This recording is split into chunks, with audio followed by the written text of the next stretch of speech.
Make sure you bring a sample.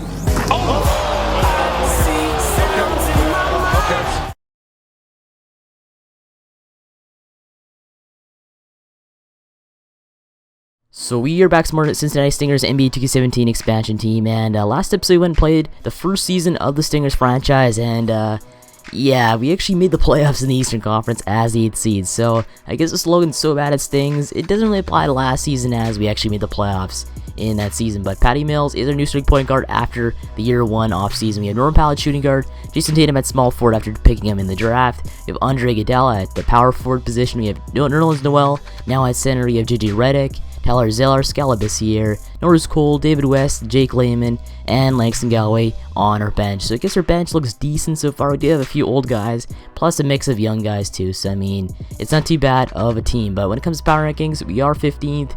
We are 21st. So I mean, we're not that bad of a team when it comes to NBA. But last season we finished 40 and 42. So not too bad of a record for last season for the first season. But Steve Kerr still our head coach after last season, and hopefully go and lead our team to another playoff berth in this series. But Norman Powell, people keep wanting to trade for him this season, so I guess the rise of Norman Powell will be this season, as I guess he steps up a little bit. But we start by taking a lot of L's. We're 9 and 20, now 10 and 20, but our team is kind of a little off here. We win a few games, we lose a lot of games, then we win a few, then we lose a few, so our team's kind of off and on. We're hot and cold a lot during the season, so that really sucks. You have a team that you want to win, but you just can't. So, but right now we're 23 and 31 going into around the All-Star break. We do have a few trades for Norman Powell once again, but going to the trade deadline, we're gonna probably go trade Boris Diaw, as he's literally getting no minutes on the bench. And guess what? We actually get a first-round pick out of the Bulls for Boris Diaw on a 1-year contract. I mean, why would you do that? It makes no sense to do that. A draft pick is worth way more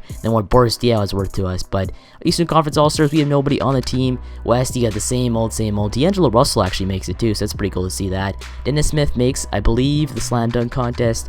But when it comes to the stars, we do have Jayson Tatum on there, just pretty cool to see that. We have Chris Dunn on the leads, so same old rookies on there. As rookie of the year right now is Jayson Tatum at the halfway point of the season, and by a lot too. 18.9 points per game he's averaging so far on the season, so that's pretty good for us when it comes to that. But right now 24 and 31 at the half point of the season, so we got to step up if you want to make the playoffs for this season of the Cincinnati Stingers. But right now we're going to start off by doing some more scouting in the last half of the season, as we want to get a good draft pick if our plan fails and we backfire and not even make the playoffs this season. But comes this draft class, I guess it's not too bad of a draft class. There's a few good shooters, a lot of good centers obviously, but now at this point we're winning a lot of games. Right now we're 37-40 at the end of the season. We're 41 and 40, but no, actually 40 and 42, but we are not going to make the playoffs this season as the Knicks steal the 8th seed. But LeBron James is your MVP after this season. Jayson Tatum takes home Kia Rookie of the Year, so it's cool to see that. Brandon Knight 6th Man of the Year. Plus you have LeBron at Defensive Player of the Year also, so 2 major awards for LeBron. That's cool to see that. Brandon Ingram wins, I think, Most Improved, and Tyronn Lue, Coach of the Year. But when it comes to all NBA teams, same old kind of thing. But even it looks like Ben Simmons takes home all NBA 3rd team honors, so it's pretty cool to see that. All defensively, LeBron James, Jonas Valanciunas on there too. And all rookie first team, we do have Jayson Tatum along with Dennis Smith, Harry Giles, Ivan Rabb, and Malik Monk on that draft class. All rookie second team, you have nobody. But now heading to our season stats, or at least our team intel. We're 40 and 42 in the season, 10th in the conference, 4th in our division, with 27.8 million left in the cap. So Jayson Tatum, our only untouchable player on the team right now, as he is their only savior of this franchise. But JJ Redick led us points per game for the season, 19.3. And we go take a look at the stats for the rest of this. JJ Redick makes a lot of these stats, and Jayson Tatum sneaks in a few categories when it comes to points against and all kind of stuff. But when it comes to our team overall stats, we're terrible at points per game. We're like 28th, the Celtics 31st. I don't know how the Celtics are 31st. They have a good team. And they're 31st as well when it comes to points against per game. And we're only 28th, so we're a bad team. I don't know why we didn't.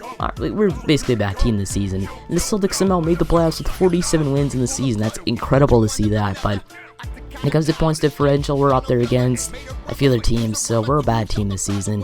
As the Celtics make the semifinals, now the Cavs and the Celtics, but the Cavs and the Nuggets make the playoffs in the finals, and the Nuggets take home the NBA championship on this season. Kevin Durant is your finals MVP, so Kevin Durant joined the Denver Nuggets last year and led them to a finals berth and a championship. So he gets his first ring. Kevin Durant chases down that ghost, was stealing his rings, and now looks like Gallinari led the team in points. Kevin Durant's up there, Will Barton's up there, so I guess let's hope for a Raptors series, as we do have Will Barton at small forward at this point in time. But now 40 and 42 in the season. We gotta be a lot better next season. As we're heading to player retirements, we do have Dirk Nowitzki on there, who did retire as a member of the Mavs, thankfully. So Dirk retires. So do have David West, who retired as a Stinger, so that's pretty cool to see that. He had 8.4 points per game, not too bad for his last season in the NBA. He's a lot better than last. I guess he wasn't a lot better, but he's still better than last season.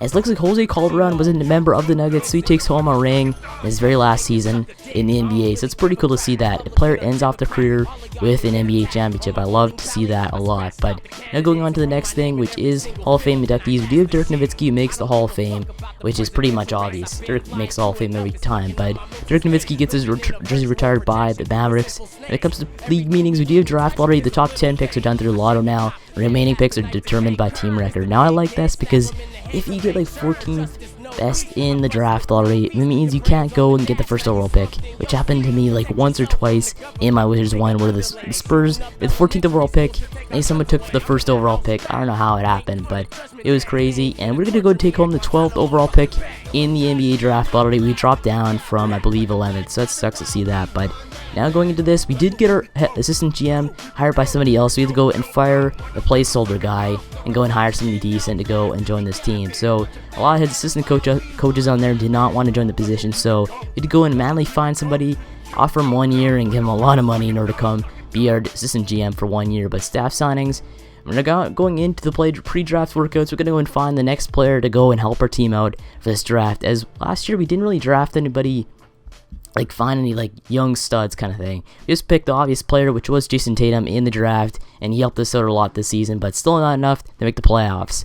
But out into the NBA draft for this season, we gotta go and draft something good at 12th overall. I doubt there's gonna be good talent at 12th overall. Like the best players at 12th, they're probably like 70 overall, 68 overall.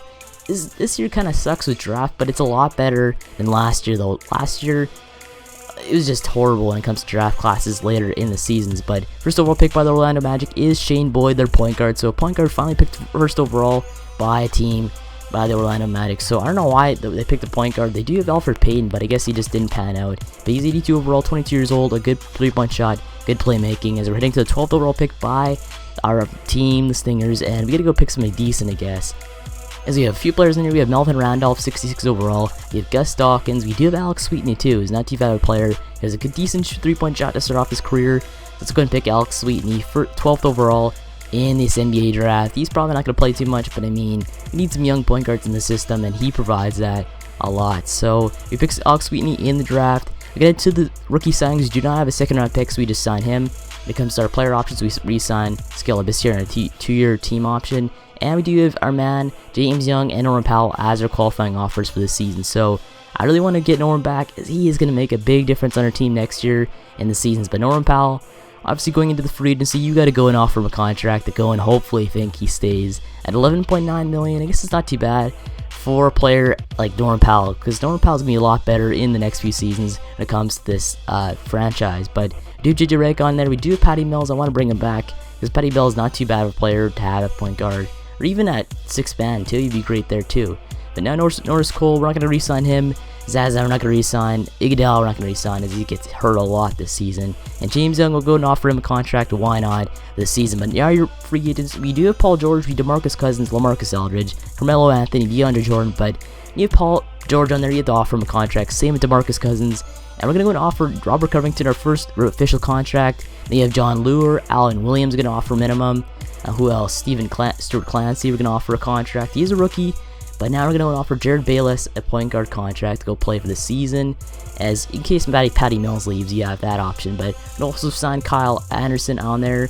But it comes to accepted offers, we have Robert Covington, we have Maurice Spates in there to sign there. DeMarcus Cousins signed to the Kings, Trevor Booker signed to the Kings. But now coming to the next one, we do have Allen Anderson on there, who's going to sign, and so on. But now comes the accepted offers, a lot here. Jared Bayless, Wilson Chandler, Stuart Clancy, James Young, John Lure, and a whole slew of players on 1-year deals. But now the big fish right here, Norman Powell, we're going to offer him a little bit more money so he comes and stays this season. I don't really know if we really need to do that, but we did it anyway, and we're going to go and sign Norman Powell to another 3-year deal for this franchise. Hopefully he'll stay around for a long time. But after this season, we do have I guess not too bad of a crop of talent. We do have a lot of small forwards, so we gotta go and convert somebody to shooting guard for this season. But when it comes to this, we can have only one shooting guard at Norman Powell. We do have a lot of small forwards though. We have like 6, or maybe even 5 or 6 there. But Jake Layman, he seems like he wouldn't be that bad at, I guess, shooting guard for the season. So we're gonna go and convert him to a shooting guard for the season. Hopefully he's not too bad of an overall, but I guess everyone drops as an overall if you go and change the position just sporadically. But we have a lot of centers as well, so we're going to go and make a decision when it comes to center position, as we have a lot there. Same with small forwards, but Stuart Clancy, I guess we'll keep it around. He is a rookie, A+ rebounding. I like that stat about him, but I don't know. Let's see, maybe converting him to a center would be a better thing to do, so we can go and keep him around a lot longer. But Quincy AC, we'll go and sign him just for the heck of it, just in case we need some more depth. As Quincy AC is pretty pretty actually elusive in this game. But after this, our year 2 starting lineup, or year 3 starting lineup, sorry, is Jared Bales at point guard, Norman Powell at shooting guard, Jayson Tatum at small forward, Scala Bissier at power, you have Nerlens Noel at center, Kala Anderson, Robert Covington, Maurice Bates, Trey Burke, Quincy AC, and Wilson Chandler down under there. So anyway, I guess in the episode off here, make sure to subscribe for more of these Stingers franchise mode, and thanks for watching, and I'll see you in the next one.